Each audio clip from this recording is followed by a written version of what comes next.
We're live. Welcome to a new transmission. Transmission. I like that word. So much. So much. So much. I'm Samaj Raphael, and this is Tariq EQ Amawi. And we're gonna. What is so much? Like, what have we created? So much for me is a broadcast that talks about spiritual concepts without all the seriousness, like personal development without the pretentiousness. Mm-hmm. It's about making things fun, making things lively. And right now I know that everyone is at a distance, maybe estranged from one another, situated all around our planet. So this is a chance for us to have a virtual campfire where we can all gather around, we can all discuss ideas, we can all share concepts, talk about stories. Samaj does his incredible Clairsentient readings where he is going to pick people who are live on the call and give them insights into what's going on in their world, but you'll see more of that later. And we just basically have a lot of fun and discuss things that come up, talk about ideas that are not so often spoken about, and that is so much. That's a good sum up of it. I'm gonna do the Clairsentient readings. We're gonna have, like we always do. Let's hope the technical stuff works. We're gonna have like a chat on the side there where all your comments from. Hey everybody! Hey Layla. So all of you that are online on Facebook, on YouTube, when you're just writing something, it all sums up and comes over here. So let's get the broadcast, the transmission started. Roll it.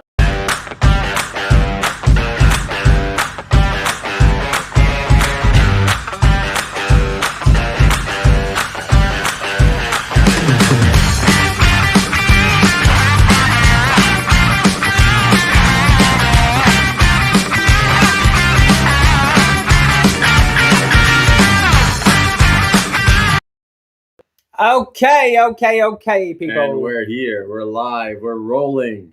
So what's up, Mr. Tariq?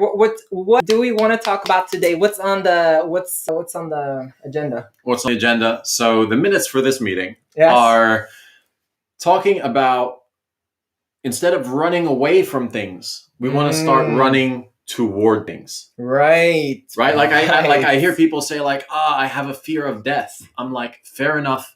Do you also temper that with a love for life? Because if your focus is on fear of death more so than love for life, you're going to experience more decay, more things falling apart.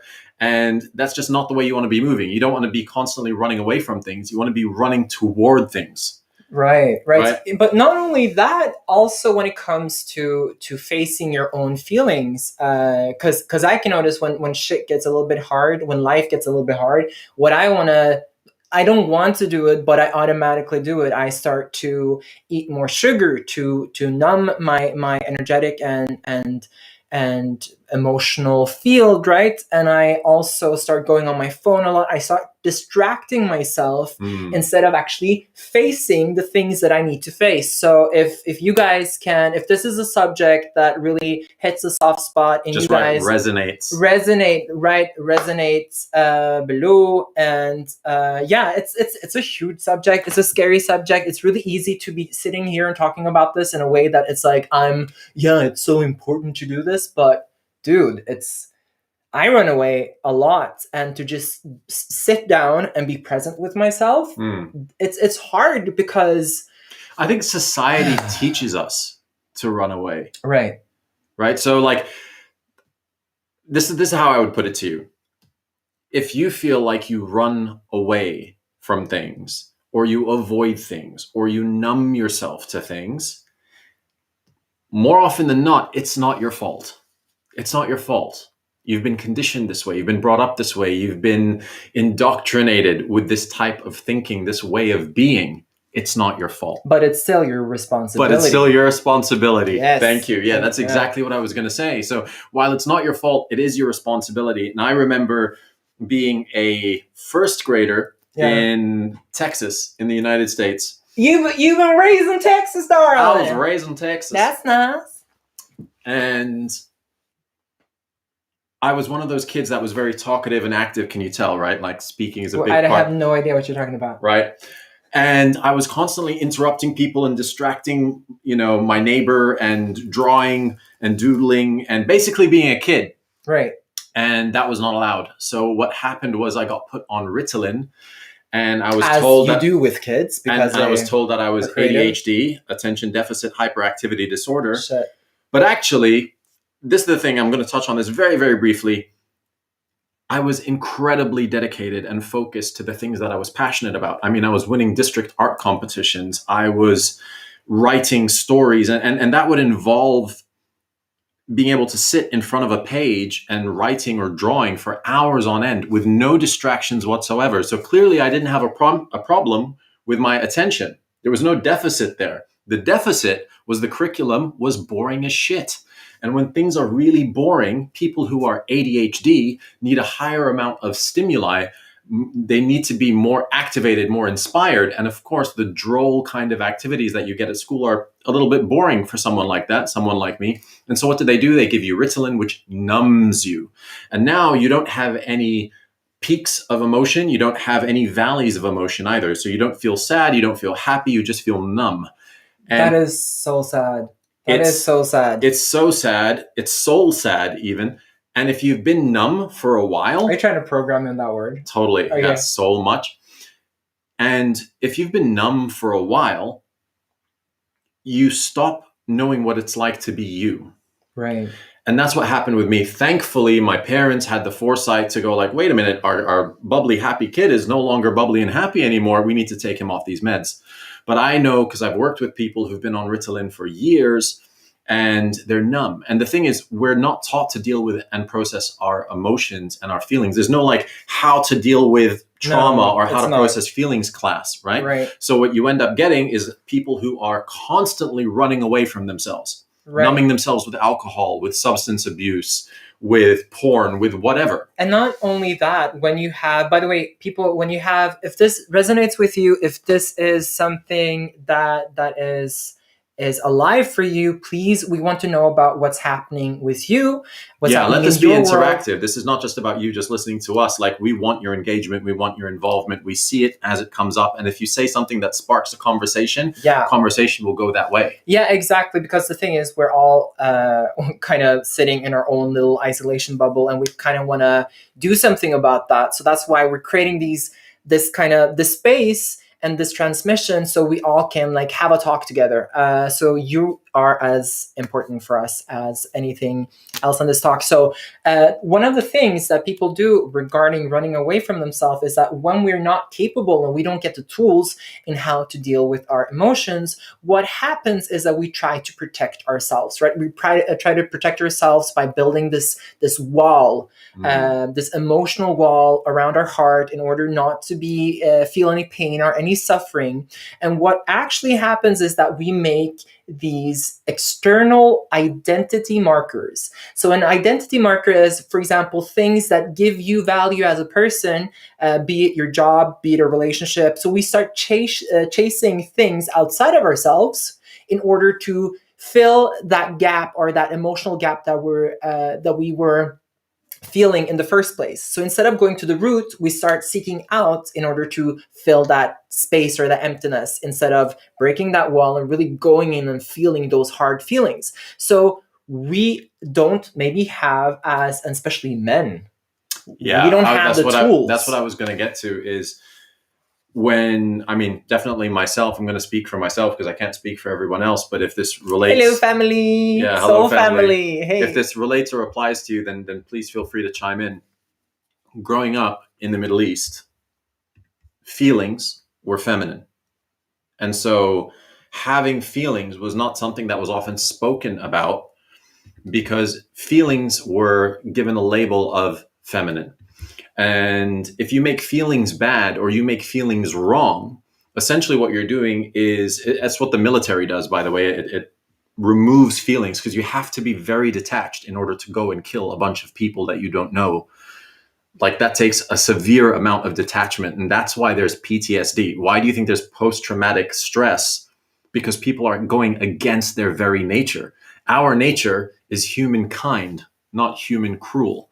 And if you give a baby an apple and a rabbit, it's going to play with the rabbit and eat the apple. It will never eat the rabbit and play with the apple. And that's the difference between a baby and, say, a lion cub, right? So we are not, our nature isn't to we're taught to hate. We're taught to discriminate. It is not something that is naturally it's not a part in us. of you. No, it's not. It's something that we're taught. It's programmed and it's passed on through generation to generation. Absolutely. And one thing that I've often said before in many situations, in coaching scenarios and things, is pain creates lineage.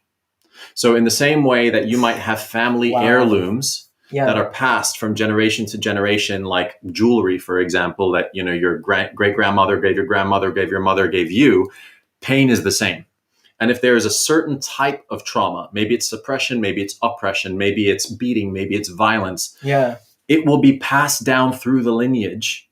And it's up to you to be the change maker and the chain breaker, but only you can choose that.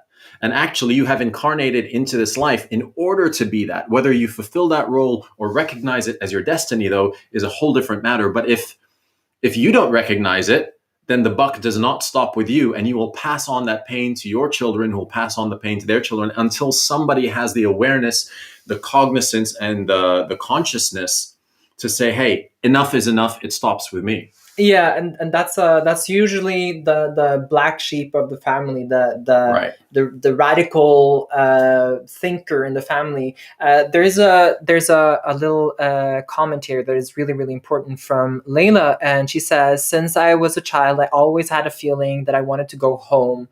I don't fit here on Earth, but where is home?" And this is so relatable, and really that sentence, it really touches a really special place in me. I don't know if you can relate to that. Yeah, no, absolutely. Because since when I came to this planet, right, as a child, my vision and my perspective was so pure. I didn't understand why people would be mean to each other. I didn't understand why people would cause so much drama around things, why there would be so much suffering.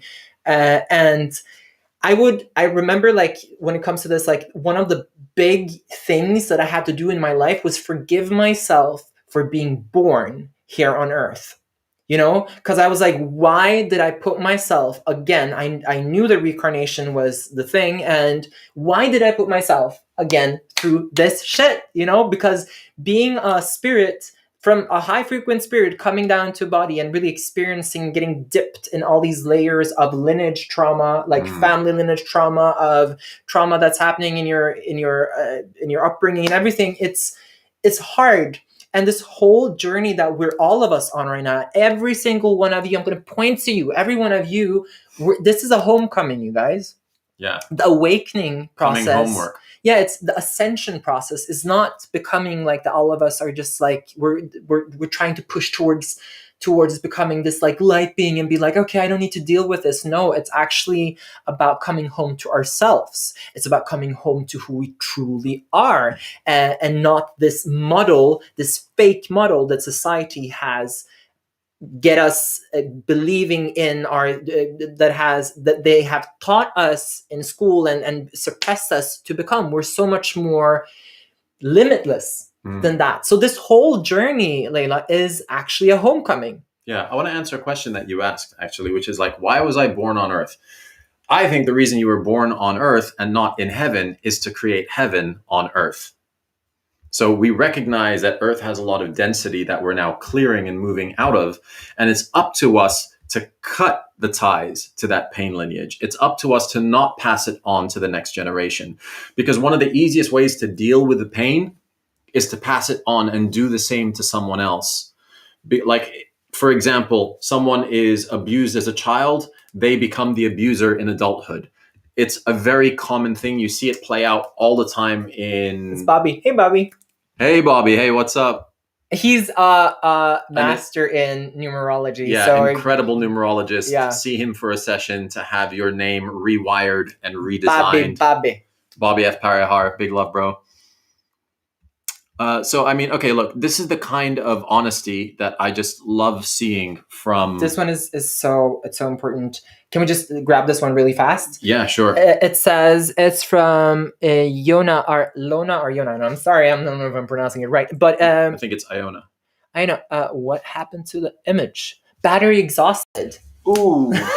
Okay, then I'm just gonna be talking from the dark until Tariq Sheds the light. sheds the light.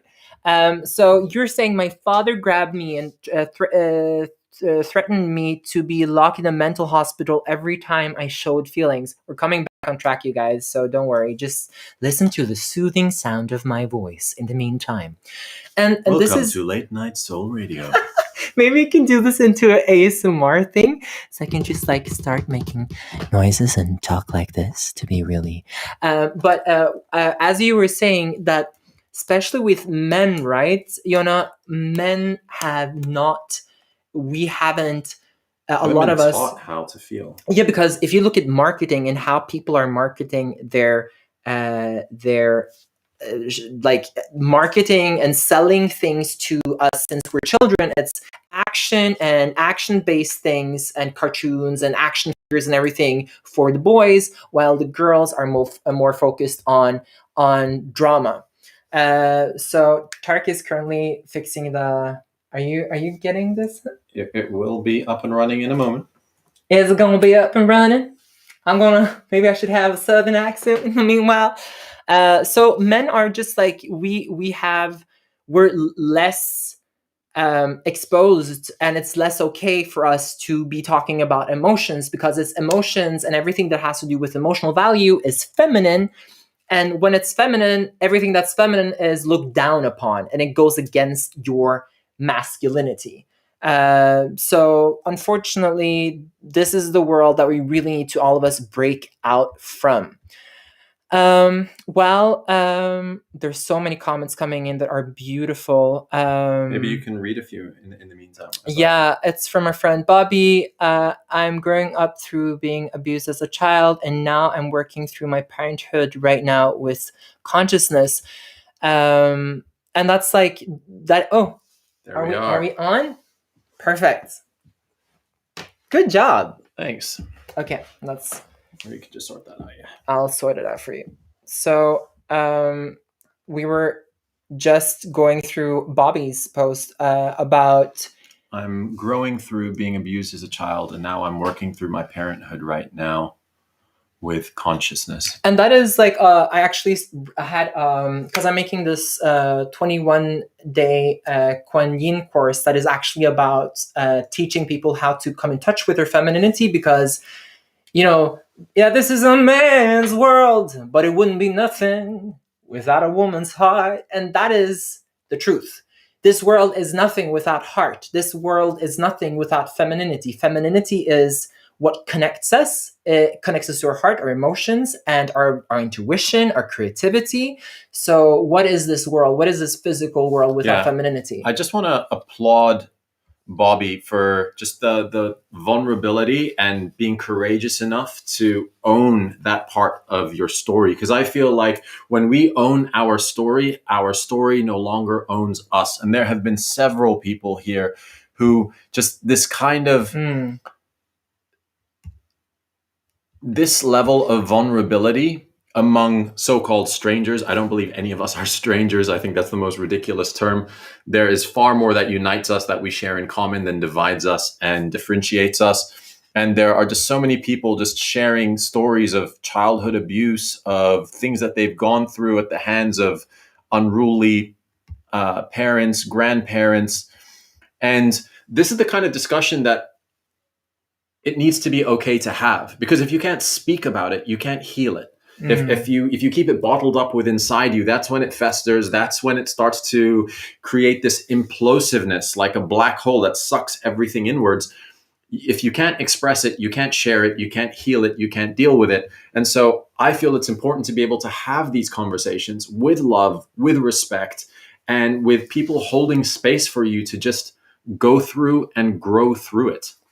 Yeah, holding space is so important. Holding space. Learning to hold space both for other people and for yourself, like especially in confrontations, to not take things personally, because in 90% of the time, if you have, as long as you have a good both input and output, then and you're willing to look at yourself and having the humbleness to look at yourself, then most of the time it's actually not about you. And when you understand that, gets you in, you're not actually engaging your own trauma and your own backstory, and then you have a bigger opportunity to actually hold space for others and listen to what's actually going on inside of them. But guys, yes, star family, I love that. Star family, I like that. So of course we're doing clairsentience readings today as well, so I'm just dropping in that right now. So if you really feel where you're at in your life right now and you need a clairsentient reading, that's like one of the reasons why I'm here, to offer that to you guys.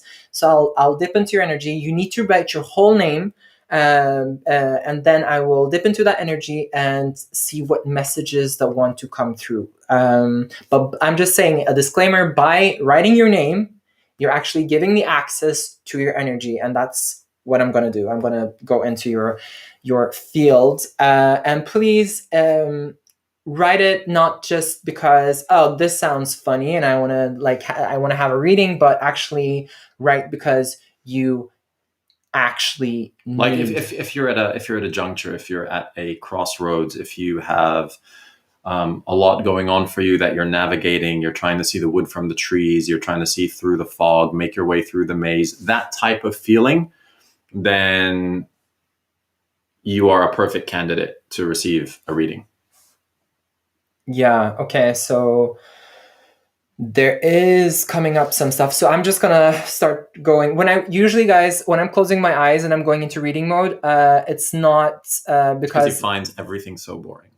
yeah, it's because I'm just like, it's not because I'm like, I have It's because I'm over narcolepsy. it. No, it's not because I have narcolepsy. I'm just like falling asleep. I'm actually going into reading mode. So I have already one that I see. I'm going to start doing the reading. If you want to continue with the subject that we've been talking about, Yeah, go sure. ahead. I think, okay, just in the meantime, in the chat, tell me if you feel like a fish out of water, like you were born into a society, environment, home, family that didn't fully appreciate or understand who you are or what your needs were. Because the funny thing is, we think that it's like one or two of us. And actually, if you are on this call, if you are drawn to these types of conversations, chances are you felt that way. I felt like I was born in the wrong society, in the wrong era, in the wrong timeline, but with a really loving family. So my family were a true support to me through it all. However, society was set at odds and opposition with who I was. I'm this limitless soul and this eternal being. And they're like, no, you can choose to be a doctor or a lawyer or an engineer or a teacher. You have those choices. And I'm like, why?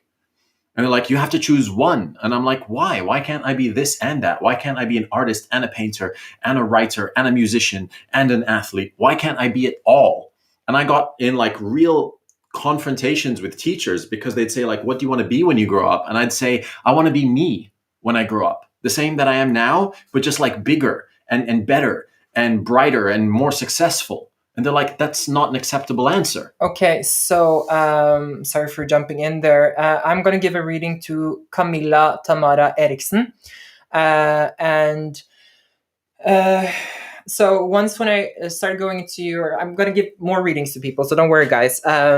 Once I went into your energy, Camilla, the first thing that I'm in right now is that I'm feeling, talking about trauma. You're in a trauma right now. I feel I've a lot of fear, like I'm afraid, my body's afraid. I feel like there's so much, my throat chakra, like both my sacral chakra that has to do with feeling safe, is, it's like trembling, it's clenched. I don't know what my left and my right is. My throat is totally blocked, so it's so much that you need to express that you haven't been expressing, talking about your feelings. And And also when it comes to my third eye is also getting a pressure, and that's like not quite seeing the situation as it is. The situation and the way you're seeing life right now is very filtered through your trauma.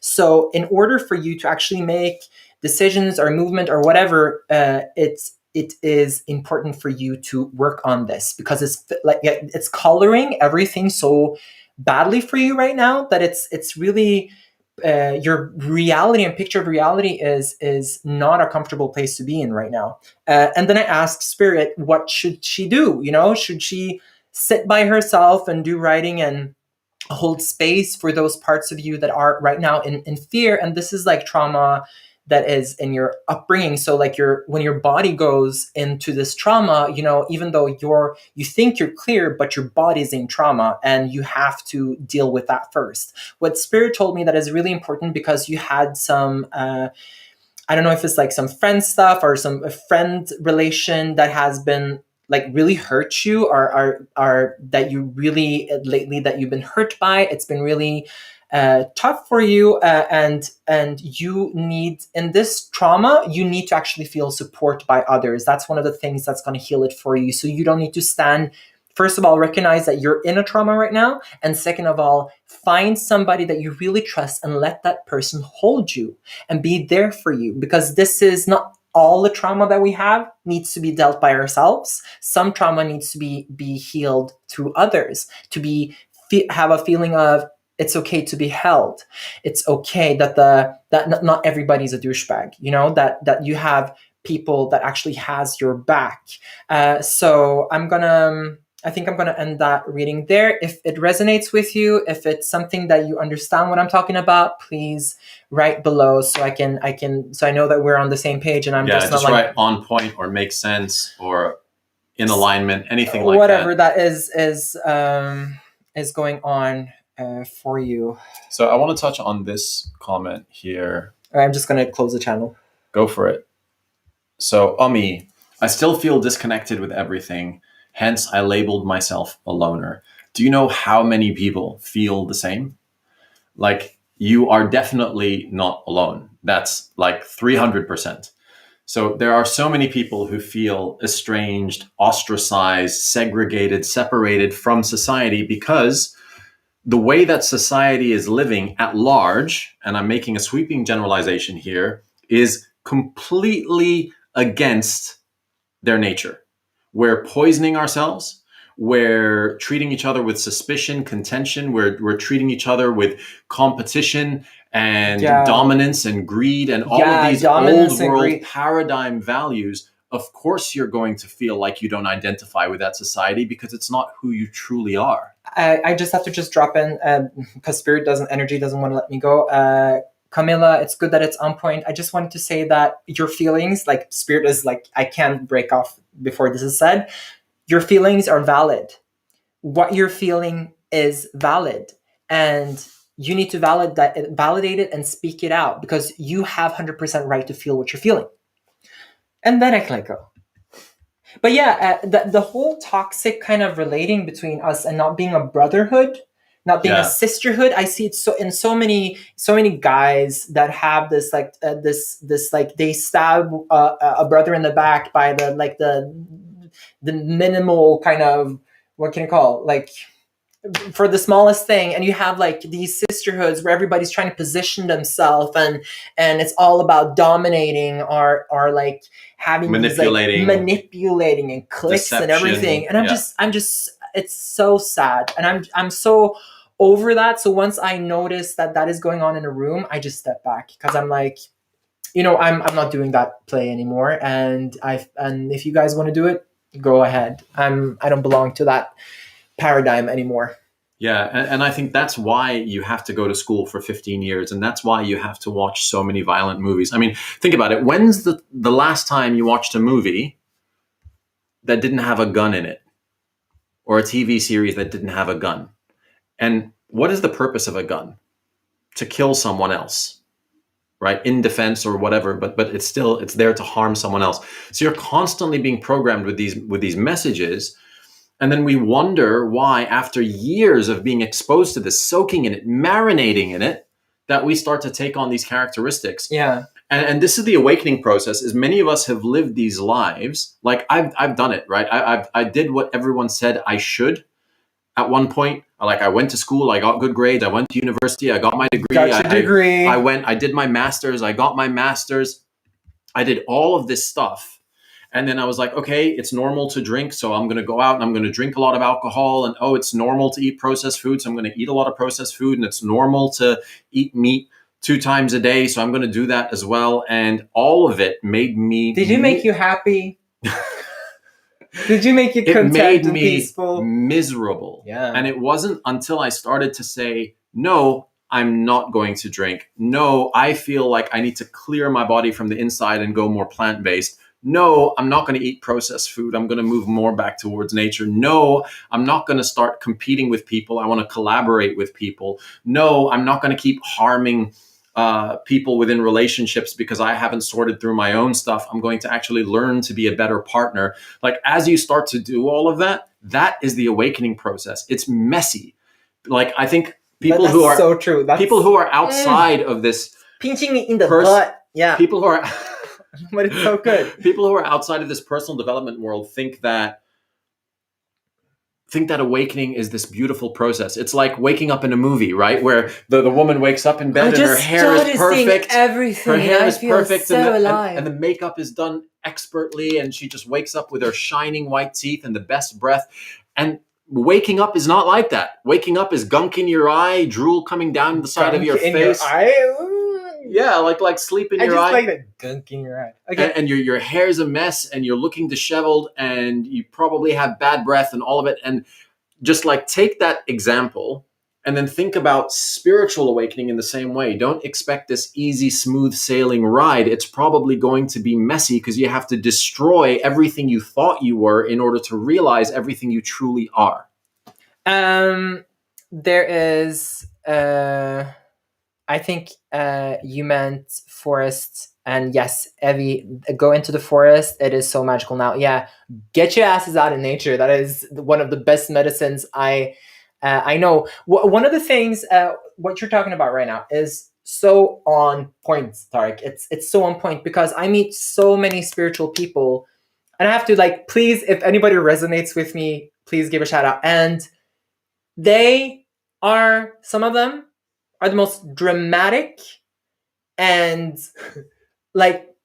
I've never met, there's just a lot of people in the spiritual communities that focus so much on spirituality and meditation and light, and they're not doing their shadow work. They're not having a freaking good dose of psychotherapy, go to a psychologist and sit and work with your childhood trauma and shit and get to know yourself. Or sit in a ceremony and purge. No, but one thing is purging out in ceremonies, but you have to have the tools, the psychological tools, in order to really understand and map out the traumas that are going inside of you, in order to then understand what you're actually working on. So I think just doing ceremony after ceremony, it doesn't help you if you're doing all the spiritual work. If you don't do some just good old psychotherapy work with yourself and really get to know yourself and how your inner landscape and your different personas are working out, this whole spiritual thing is not worth anything. One of the things that our spirituality is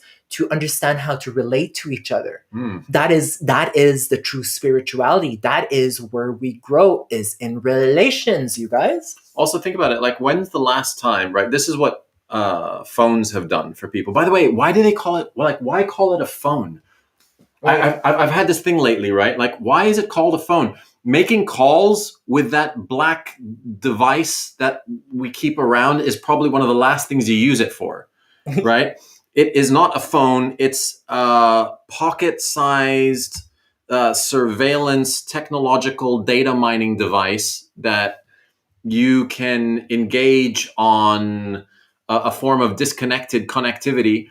And I mean, it's not without its own merit. Of course, there are, for example, right now we're using technology to facilitate interaction and connection. So I'm all for that. But really, before phones, people would just gaze into nothing and their mind would wander and their thoughts would drift and their imagination would come alive. And remember contemplation. And that's when you'd have an idea, or you'd do some introspection, you'd reflect on something, and you'd have moments to connect deeply with yourself. Right now, it's like people are so scared of seeing who they truly are, so they create all of these barriers between their 100%. True self and the world around them. And that can take the form of alcohol, it can take the form of video games, it can take the form of scrolling on social media, it can take the form of endless selfies to try and get some kind of external validation from the world around to make you feel like you're enough, because deep down your mother or father didn't say it enough to you when you were a kid and you grew up with this belief system. Like, there's all kinds of ways that this manifests. And I think that more of us, if we truly want to awaken, we have to be able to sit with ourselves with no distractions and just feel what it's like to be us, minus all of the stimuli, minus all of the filters, and minus all of the facades. You always do that. Tariq goes like, and then he stops and then just looks at me. Yeah, it's like, all right, jump in. Yeah, I agree with you. It's what you're saying is it is the truth.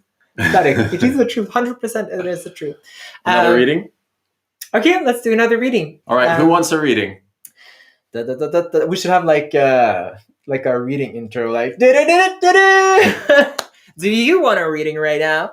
So for those of you, hey, if there's other people here that have and are in tune with their abilities, please let me know. Like, I want to know if there's any sisters and brothers here that also have that work with their abilities, because we all have abilities, right? So it's just how much you train that muscle and what kind of muscle you have. So I want to add one caveat here. If you've tuned in to our previous broadcast and you've had a reading, give someone else a chance to have a reading. So we're not going to give readings to the same people each time, because we want to have that diversity and we want other people to be able to experience some of Samaj's gifts. Okay, there's remember, if you want the reading, there is some energies here. I remember. I'm not going after remember. I'm going after who needs, and energetically is like taking me in. All right. So let me just, let's see who. This time I got dizzy.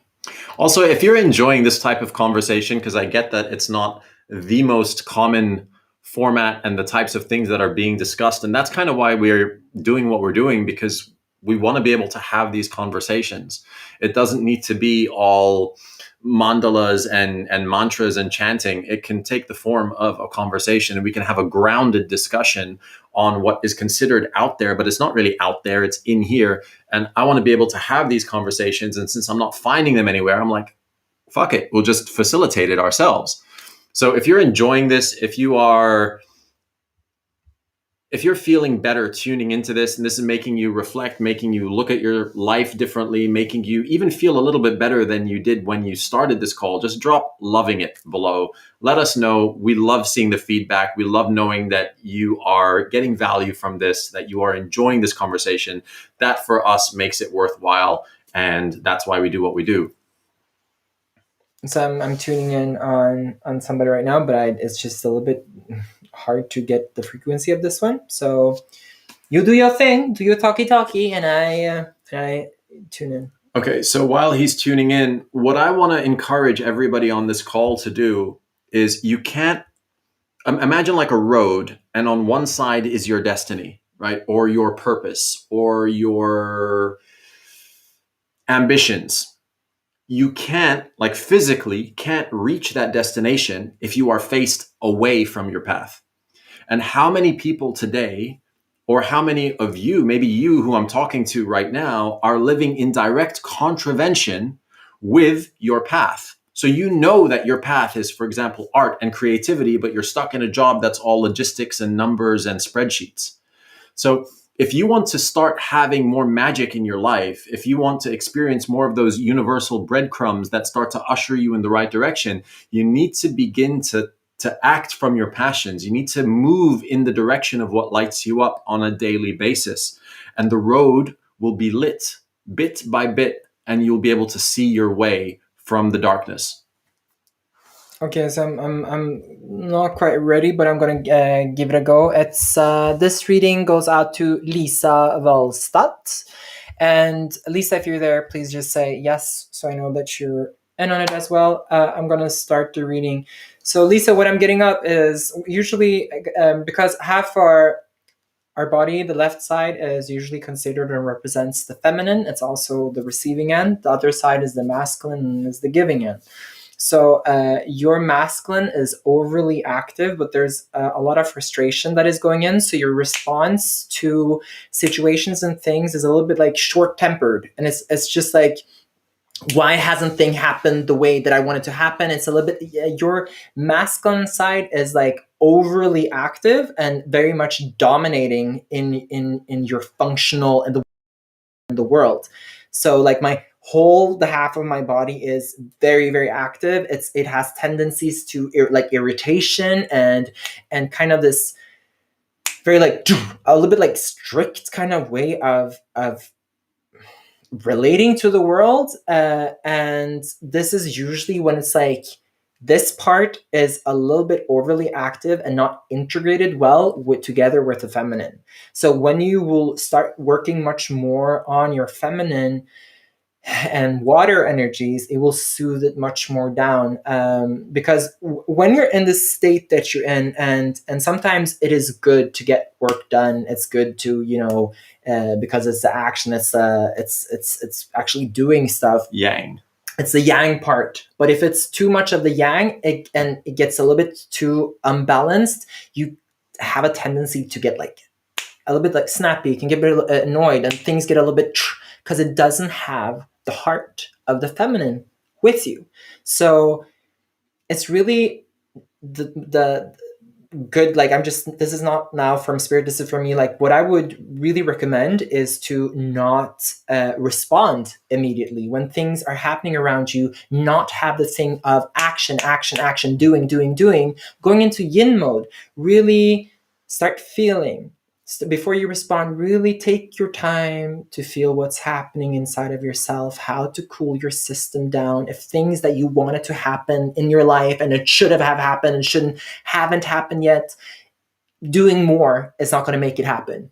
What you need to do is go into yin mode. You start to cultivate having a balanced inner life, start really feeling your feelings, start really going into your emotions much, much more. So less of the masculine energy in you, and start seeing how to cultivate the feminine. You would be perfect actually for my 21 day Kuan Yin course. I'm actually going to do like, I think I'm going to give away, I'm making the course right now, and I'm going to give away 5 of the days for free, so everybody can, 4 or 5, I don't know, of the days, so you can like have something to practice on. And just go on samajrafael.com and just sign to the newsletter, and when it's ready, I'll send you the meditations in order to really be present and cultivate the feminine in your life, because you need much more of water and feminine in your life right now. Cool. Yeah. And if it's anything that you relate to, please let me know. And Madayanti, she's like, I relate to every reading. That's good. Then you have a lot to work with. I left a job after 17 years in social work. I have my own business. Supporting women with inner child healing, releasing trauma, emotions, and shadow work. I use my intuitive abilities in my work, and I have intensely worked on my own shadow and inner child. Yeah, I mean, that's the work that we all get to do, right? And we have to, I think a lot of us, like, for example, when I studied integrative psychotherapy, one of the kind of requirements to be studying that was that we had to have all these modules and all these therapeutic kind of modules that we work with. We had to experience it ourselves, and we had to do like 80 hours of therapy, and we really had to know our own shit, because how can you hold space for anybody else if you haven't dealt with your own shit? And dealt is like, it's not a past tense thing. You have to constantly deal with your own shit, but it's easier to know what to, sometimes it comes from spirit, a message, but it's also just like between humans, between two souls helping each other out. And love hearing Madayanti, that there's other people here that also work with the spiritual field. And maybe, if is it like that some of you maybe have a dream to be like that, you have a dream or a passion that you're like, kind of, that you feel like you want to be working with this, or you have a dream about something, but you're just like, how the fuck should I step out of my little conformist like box, that is paying my bills, right? And how can I make a living out of it? Yeah. First of all, let's see this, because there's a couple of things that I want to be able to like offer to you, if that's okay. And this will only be for a select number of people who truly feel called. But I know there are people like this out there, because I was one of those people. And I wish I had this. So this is me paying it forward and also supporting you from my experience, so that you don't have to go through all the trial and error that I went through. But first of all, I want to ask you a question. For anybody who's live on the call, or if you catch this in the replay, this will apply to you as well. Who here right now is living their passions? This either means that your money game is sorted, which means you have time and energy to pour into your passions, or you are actively pursuing your passions, which is generating an income, but you are living within the realm of your passions. Your passions are active every day. You get to do the things you love every day. If that's you, just write the word passion. I want to know that you are already living this way. Because there are, as we've discussed before on this call, so many people who, like, I believe everybody has incredible gifts. We all have things to share. We all have a mission and a message, a voice that needs to be heard, and a face that gets to be seen. But we're hidden away in a cubicle. We're tucked away inside an office. We are in the warehouse. We are Oh my sat God, in front of a offices. computer. Oh, offices kill me. Seriously. Well, not just you. Like, I feel like there are so many people who are leaving their potential at the door because they're choosing the safer option, thinking that it is less risk. I would put to you that not living out your passions, not activating your gifts, and dying with your gift still inside you and not out there in the world is a much, much greater risk. And the number one regret on people's deathbeds, they've actually done stats on this. They've gone around and asked people on their deathbeds, what is your number one regret? The number one regret that people have is not living their own life. Yeah. Giving their life over to other people's opinions, to other people's fears, to other people's doubts, and living within other people's limitations and expectations, rather than discovering and uncovering who their true identity is, what makes them come alive. Because I promise you, if your life were to end tomorrow, you would not be thinking, I wish I worked more hours in the office, or I wish I scrolled on social media more, or I wish I worked harder in my fly in, fly out mining job. Like, those would not be your thoughts. And so we treat this life as if it's endless. And, sadly, my grandmother passed away, God rest her soul, 2 days ago. And that is just a stark reminder that life is not endless. There's so much that I would have loved to say to her that now I don't get to, not in person anyway. There's many times where I feel like, I wish I had listened more, or I wish I had taken more time to call her. And, you get all of these thoughts, and it's too late. And so if you're on this call, it's not too late for you. But recognize that while I believe we are eternal creatures, this life is finite. And unless you start living for you, you will regret it. You will resent it, and you will resent the people around you that are holding you in that conformity, that are holding you in that structure, in that matrix. So are you living your passions? That's what I want to know. Yeah. Because if you are living your passions, or you want to start living your passions, or maybe you are living your passions, but you want to get that out there to more people, that's where I feel like I can come in and I can help, because I live from my passions pretty much exclusively. Like, I don't have a job. I don't go to work. I don't have a boss. I don't have any of that. I have designed a life where I get to serve people from my gifts. And I want to show you how to bring your gifts to the world.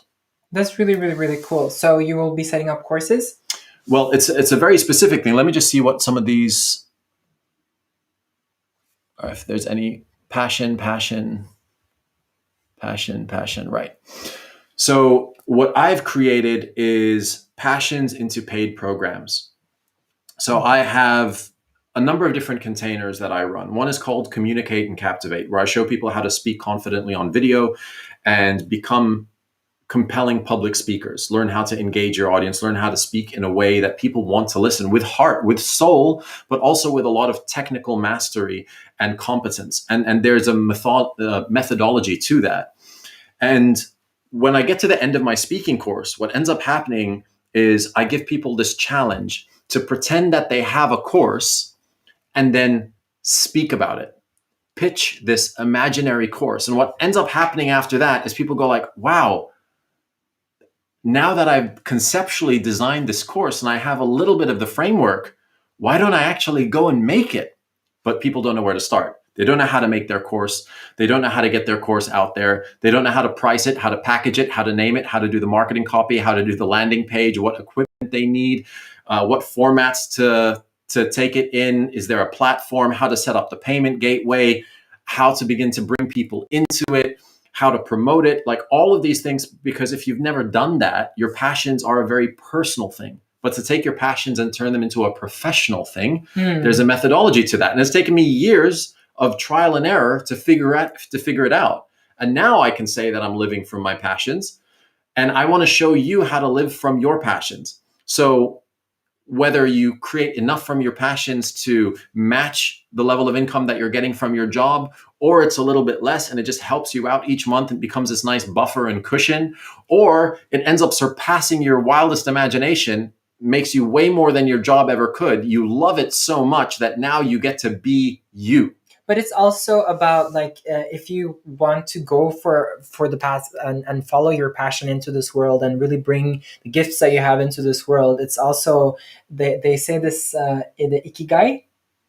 Have you heard about that? I have, yeah. The ikigai, that is like it's Japanese, isn't it? Yeah, and it's about like the balance of what the world needs, what gives you fulfillment, and like something of I don't remember all of the three, but it's really finding that middle ground that both nourishes you, is in service of the world, and that you love doing. You know, that it is as you're working, it actually can get you income in this world. So, for example, with me now, I'm like solely living with working with the spirit world, and you know, before I worked as a communication advisor for companies. I made campaigns, I made this, I made that, and taking that decision of actually sharing my gifts with the world, because I would do psychic readings for people and I would help people, but I would be like, every time I'm like, please don't mention this to anybody. I was, even in Norway, I was for a long time known to be like, people knew my name, and I was a singer and everything, and I would help people with my psychic abilities, but I would be like, please don't tell anybody. I'm just doing this to help you. But now I'm now that I've kind of surrendered to it, and be like, okay, you know what? I want to bring this out in the world. It feels aligned with my heart. And when you feel that part, work doesn't turn into work anymore. Work turns into something fun, you know? Totally. So I just want to let you know, if this speaks to you, this is what I'm going to include. It's going to start in a few weeks, and it's going to run for approximately 2 months. And rather than simply go through a bunch of theory, you're going to be building your very own online digital course in these 2 months. So by the time you end this course, you will have your own course, which you can now start to get out there, charge money for, and get paid for being you. There's nothing that comes close to it. I promise you. Like, to go from working, trading your time in a corporation where you don't necessarily love what the company is about, you're just doing it because it's the best offer that you've got, compared to waking up each day and bringing value to people from your very own gifts and talents. It's, once you go that way, there's no going back. So I just want to tell you a little bit about what's included. And if this is speaking to you, just say course below and I will let you know how to do it. So we're going to go through naming your course, packaging your course, the types of containers you can create, for example, leveraging Facebook, making automated ones with a drip feed schedule so that people get video content every couple of days, things that you host live, there's Zoom calls, there's a number of different types of containers, writing the marketing copy, pricing the container, because a lot of people, like, you have tremendous value locked inside you that you maybe don't recognize as huge value just because you don't see it yourself. And I can look at that with you objectively and show you how to price things based on the amount of time it's going to take you, and create both low ticket and high ticket services that you can get out to people from your gifts and skills. Building and setting up a community and tribe, because as we have discovered, like being on this broadcast, community and tribe is everything. If there's anything that this last 12 months has shown us, it's how important all of the things we took for granted are: community, tribe, fellowship, kinship, family. Making it fun, creating value inside your program. I'll be personally guiding you through the process. So I'll look over all your content. If you're not comfortable speaking on video, guess what? I'm a speaking coach. So you will do your promo video. I'll tell you, like, this is how to improve it. Do this, remove this, take this out, da, da, da, da, da. And we'll fine tune it so that when you put it on your landing page, it's going to resonate with your audience and come from a place of congruence and truth. Come on, wrap it up now. Wrap your sales project up. There's 8 places maximum, because I want to be able to give a lot of time to each person. There's going to be a lot of one-on-one time and mentorship. I'm going to show you a whole range of different things within this, like what platforms to use, how to follow up with Messenger. I will even interview you on my Soulful Media to be able to talk about your course. And I'm going to be bringing in other online badasses to share their wisdom of creating their courses. So if this sounds interesting to you and you want to begin making the transition from employee to entrepreneur, you want to begin living your passions, just drop the word course or reach out to me with a message, and I'll talk to you more about that. I would love to help you live a life by your own design. What? And then you just stop, and then you do the Tariq. But now that sounds really interesting, Tariq. I think you did a very good pitch. I was just sitting here, leaning back, and be like, okay, good. No, but his classes and courses are actually like really, really, really great, and I've seen a lot of transformational work. So support, and this is really great. I'm looking forward to it. I think I'll maybe join on it myself. So I please do give me some feedback on my Kuan Yin course. Yeah, absolutely. Yeah. So for those of you who want to join Tariq on that and learn how to make your passion into to something that you can actually live of, please DM him directly. So yeah, or just pop it in the chat and I'll respond to you if you're on my Facebook as well. That is awesome. So Tariq, we're getting close to an hour, and any last words you want to say? Or is it anything, you guys, that you have on your heart, just as an ending theme that you want to pop it up in the why do I say down there? I mean, like, down over there in the chat, and then we can take this as an ending kind of thing. If there's pop also your name, if I feel like somebody's energy that is like happening, then I'll pick you out and I'll give you a reading right here, right now. And also, if anybody wants a more deeper, like really deep reading and healing, that is what my ability is Clairsentience. So also, like, shout out to those people. If there's anybody here that have different abilities, like, let me know what kind of ability you have. Because we all have abilities. You have abilities. Everybody have abilities. And it's just about, like, really getting in touch with it and training it up like a muscle. Some of us have clairvoyance. That means seeing things. Clairaudience. That means hearing things. That's a really clairaudience is one of the abilities that is the most, like, annoying ones. Oh, right, because you can't shut it off. Like, you're just hearing. You hear stuff. So I had it for a period where I would just go places and I would, like, hear stuff happening, people having conversations, arguments. Wow. You know, and you're just like, like, stop. Get out of my head. Get out of my head. I'm a light language channel. Oh, that is cool. I wanna try out that ability, because we have all of these abilities in us, so one thing can be stronger than the other. Like some people have a very clear, like their main channel is clairvoyance. I have clairsentience. You have also this like ability that is really, really cool, that is I'm like doing this with my nose.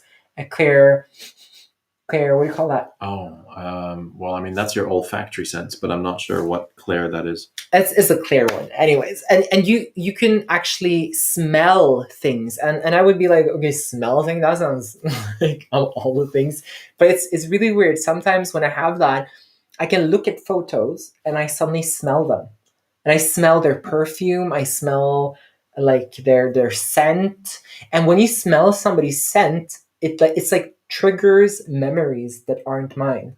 Wow, You know? that's interesting. So I remember I was at one of my best friend's place, and she had like she had a, I think I've told you this before, like she had have had a guy that was there, and how I knew was I came into the room and suddenly I picked up a scent, just like, that's how like these dogs, they kind of picks up a scent and they just know where to go.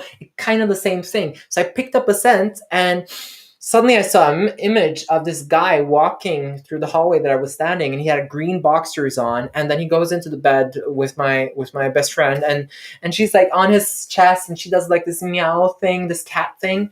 And You're I'm like, just seeing this all play out in your head, yeah, like a movie. Like a movie. And so I'm like, just by sniffing his smell, like that was lingering in the air. And I was like, did you just have a guy here that had a green boxer on? And did you just like lay on his chest and do like a cat thing? She was like, are you fucking with me? Yes. So I was like, okay, cool. Understand. So it's almost like, I think these people who have the clear smelling, they could do a lot of cool detective work. We have other people here that are clairsentient and clairaudience. Need to train them up. Mediumship too. They're subtle right now. I smell things very easily. Drives me crazy, right? If you, I'm gonna try to. I did this before. Maybe I'm gonna start doing this again. If it sounds cool, please let me know. I had something called the Pink Lotus ceremonies, where I would basically hold like Zoom calls or calls where we would all be online. It started with like making these witch covens. So we would all come together, and it wouldn't cost anything. And if people wanted to donate, they could donate. But what I helped them do is practice their ability. So I would lead on the reading, and then you could support me. And I would first lead you into a meditation where I would like connect you to yourself, and then I would lead on the reading, and then when you felt messages, I would teach you how to, like, when you feel not from your mind, but from just creating an empty space and letting that come out, then you could join in and help me with the reading, right? So you would, in the start, we're kind of a little bit afraid of doing it, and we don't know how, but when you have somebody like kind of supporting you, then it's easier to start using your ability. So we called it the Pink Lotus ceremonies. And I'm thinking about doing it again if more of you... You even call like a conscious coven or something like that. Yeah, conscious coven, Pink Lotus. The reason why I did the Pink Lotus ceremonies is because Pink Lotus is connected to Kuan Yin, and she's one of the guides and entities that I mainly work with. She's the goddess of compassion. And I kid you not, when she came into my life, Tariq, she was... Is this very far out for you, or how is this for you? No, it's fine. Yeah.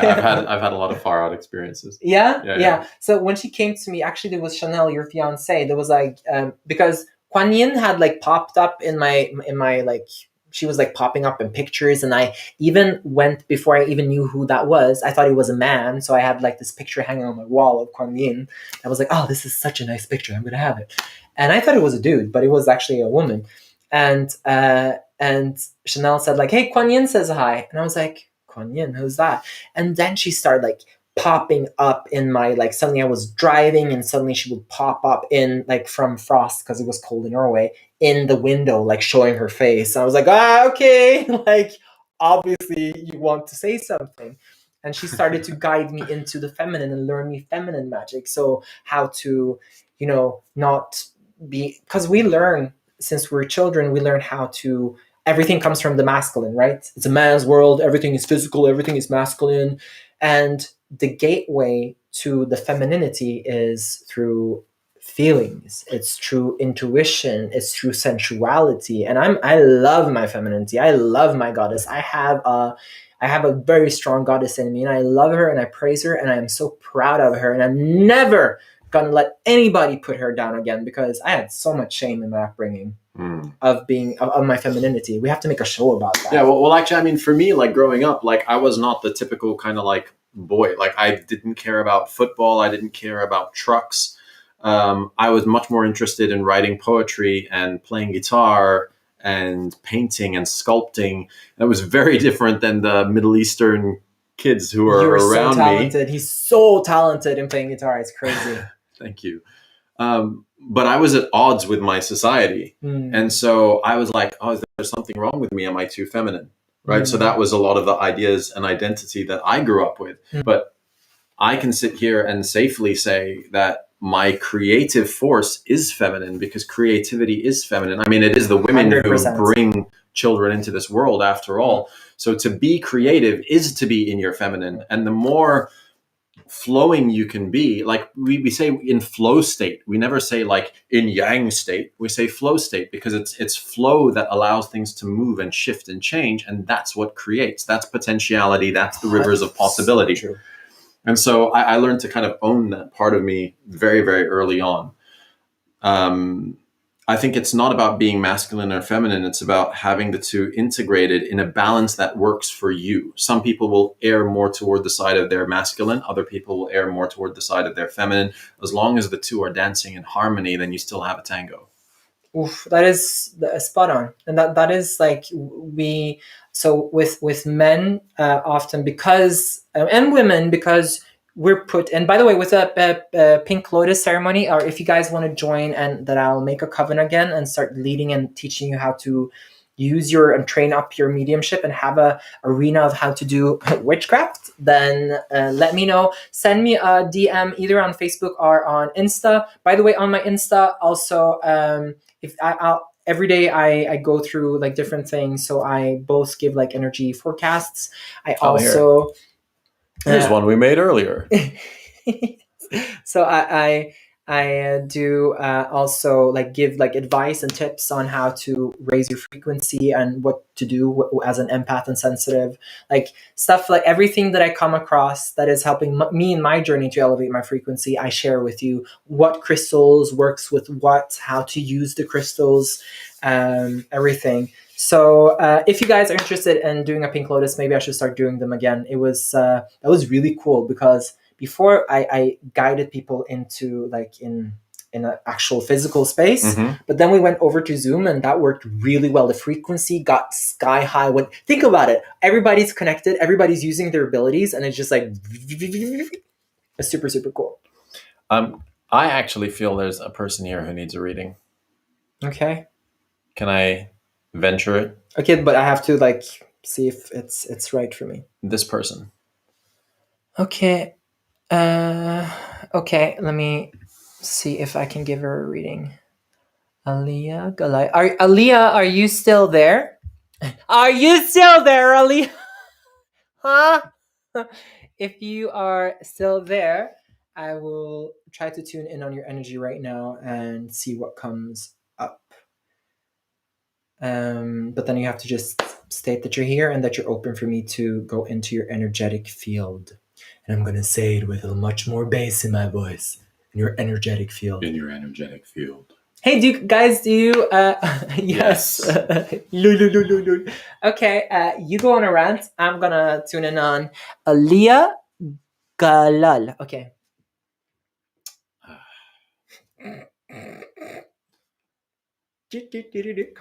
Come on, write about something, Tariq. How do you feel about the current situation? Feel free to check out my wall on Facebook. You'll see many long, detailed posts about how I feel about the current situation.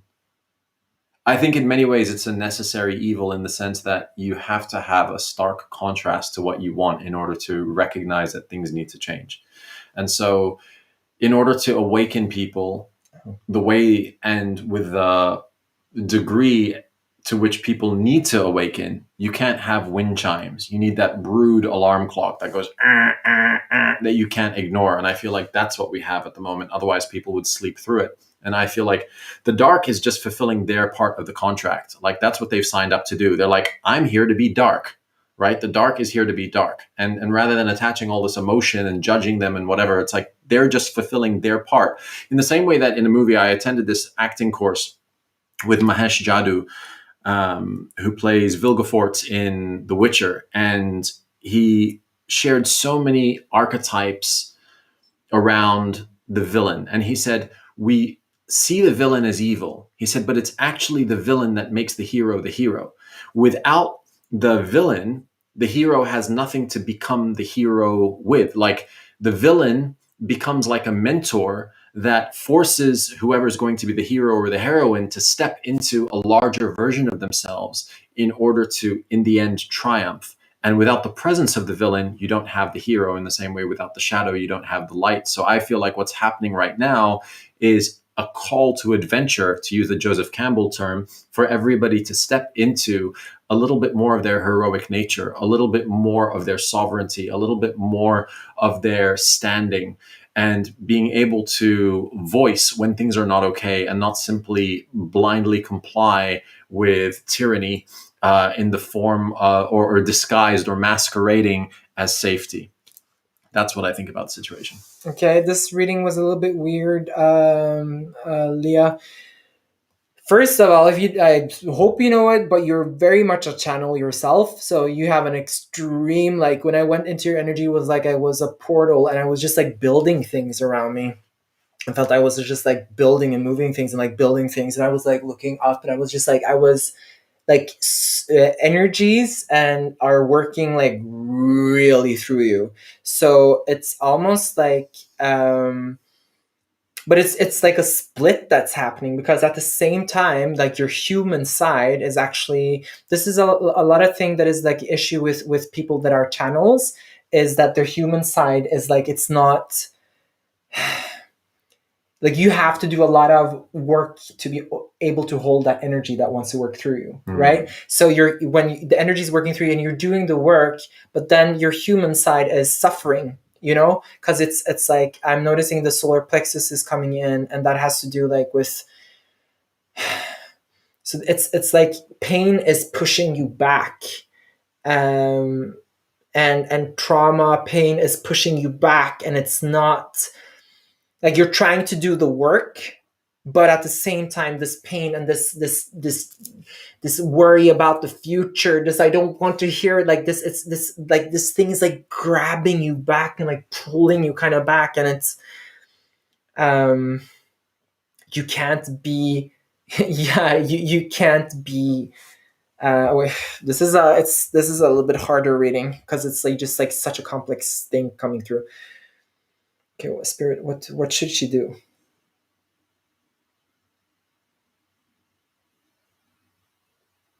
Make a choice of leaving things behind, like forgiveness. It has to do also with forgiveness. It's really about the process of letting go. Who is it that she has to forgive? Yeah, a lot of parental stuff coming in here. Like this is a very much more okay, so it's really easy to go into this. This would be a longer 45-minute reading, because there's a lot of stuff coming up, so I'm not going to go into that. I'm just going to tell you that you need to do the trauma work that is presenting itself. You need to forgive the people that you need to forgive, because you are channeling a lot of energies that are coming through, that and you're building and you're creating, and your focus is on that, while this stuff is calling you back. And if you don't do something about it, it's gonna end up with being much more crucial and physical, and you're gonna tear, it's gonna tear down your fundament, or this beauty that you're building is gonna tear it down, right? If you haven't like kind of done the work the shadow work that you need to do, and it's the shadow work is pulling you back, like I'm getting physically like pulled in my shoulder, and I feel pain, and it's related to, you have still anger inside of you, still frustration inside of you, related to your mom, related to like your past, it's related to a lot of childhood stuff. So I would you have to really forgive and have a look at that, and allow your pain body and your trauma body to release in order to do it. I would love to picking up dad from airport coming from Egypt. Yeah. So this is gonna hit you in the face. You have to go through it and you have to feel it. That's the only way of actually being able to do the spirit work that you need to do. I could help you a little bit with because one of my abilities, and I don't do that so very often, but I do heal people, and I can't heal you physically, but I can help you. I can remove emotions, and a lot of things are psychosomatic, right?